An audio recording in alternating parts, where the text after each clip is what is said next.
What is up, YouTubers? Another toy review. Boom, boom, boom. This is Kajime Addict, your host, and today we are looking at the Godzilla Forever series from 1996. Glitter Godzilla, Resurrection Godzilla, Disco Godzilla, Disco Party. There's so many names for them. The review table looks a little odd because, as I posted on Instagram, I've got a 12 Pro Max now. Just bought today because I wanted to upgrade it. I didn't want to buy a camera. I'm going to be shooting all my pictures and videos off this phone. Thus, I got a professional phone that was Apple.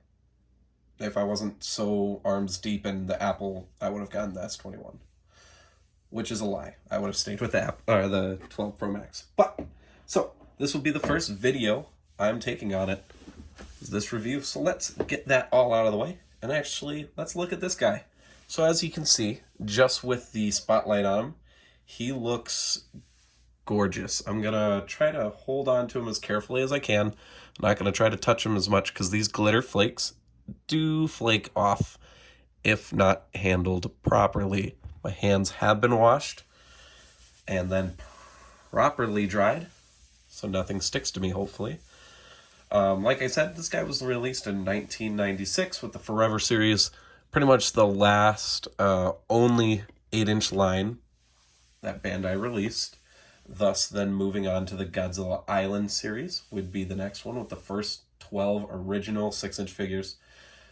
But this guy is the grand design of the Forever series. If you want the Forever series, you want their best figure, it's this guy right here. So the tag, it's the 93 Godzilla from Mechagodzilla. On the back, it's got all the posters up until that moment. Is it all of them? It is all of them. Just showing Godzilla Forever, 96. We're going to open it up here quick. Nothing really special in there. So we're going to set that off to the side. I still haven't gotten a card sleeve for it that would fit it. I'll probably just shove one of my Dragon Ball Super card game ones on there and call it good. So, what's the main attraction of this guy? There's glitter literally everywhere. And I mean everywhere. More than my high school date to prom's dress had. And she had a lot. This guy is amazing looking. I have to admit, there's not one figure in my whole collection, whether it is out or not, that I look at more than this guy. It's not just because he's new. He just grabs everything. Look at that. Look at how good that looks, just moving him across with the selfie light. He looks incredible. There's a little bit on the spines there, not too much, because what they did is they added adhesive to him, and then they just sprinkled the glitter throughout the body, which would later be fixed with the theater exclusives, with the glitter being injected in it. That way it doesn't fall out or off of him. His articulation is the same as any Burning Godzilla, so the head turns. I'm not going to really do it. The arms twist, the legs twist. Obviously standard Godzilla stuff. He is incredible, I have to admit. Let me just grab one figure for size comparison. I know I said I would grab the 8-inch standard Burning Godzilla out and compare them during the video, but I will just take pictures of them later on. So let's just compare him to Singular Point Godzilla, just to kind of show you how big this figure is. If you're new to collecting, there's the 8-inch scale. Looks nice and big. I wish I had any of my Burning Godzillas out just to show how he looks compared to the rest. But let's put him up with two other figures that are very treasured to me. One is the Howler Godzilla by Medicom, just to kind of show. There's another Burning Godzilla. Looks good, doesn't he? They both look good. And the M1 original mold of the 54 Signed by Akira Takarada himself at G-Fest, the last G-Fest, 2019. So these two sit next to each other on my shelves. There's nothing in my collection that compares to these two. So far, at least. These are the pinnacle of my collection. Is that 54 and this glitter Godzilla.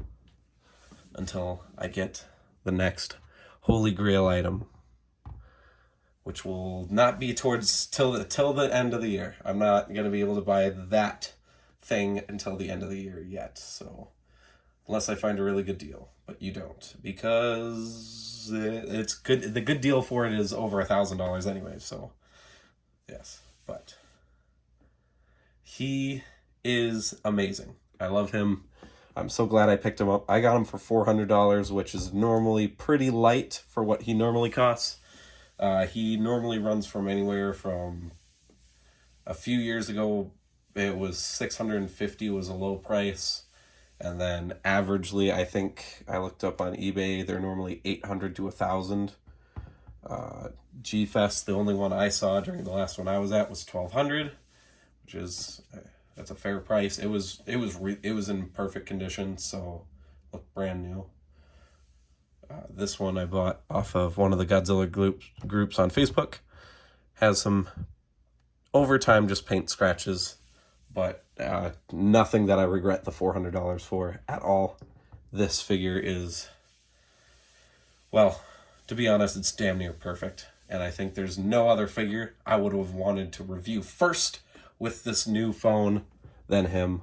I'm so glad that I kind of got to show them both together through each other. Yeah, just look at all that. Oh my God, that's brilliance right there. Really, really interesting idea from Bandai. All right, guys, that's going to end this review. He is just about the perfect figure. The only downsides to him is that he's an expensive 8-inch figure. He is not a pretty, he's not an easy payment to make if you're looking to not spend a lot of money. And the glitter over time, if you're not careful, does eventually flake off. I think there's a few spots you can tell where it kind of has around the shoulders and some on the legs, so which is just natural for these figures, regrettably. That is why he sits in a bag on my shelf, so if anything were to happen to flake off, I can find a way to reattach it. Hope you guys enjoyed this figure. He's definitely my favorite thing I've ever bought. He's the most expensive thing I've ever bought for collection-wise, and he is amazing. Once again, thank you guys for watching. I'm so happy to be back. Happy to get a better camera to start getting these reviews pumping out here pretty quickly. Next week, I have a very special review going up on the 31st for Godzilla vs. Kong in celebration of that film. Pretty sure you guys probably could guess what it is, but I'm not going to spoil it. Thank you guys again for watching. Have a wonderful day. Keep collecting. See you guys later. Kajime Addict out.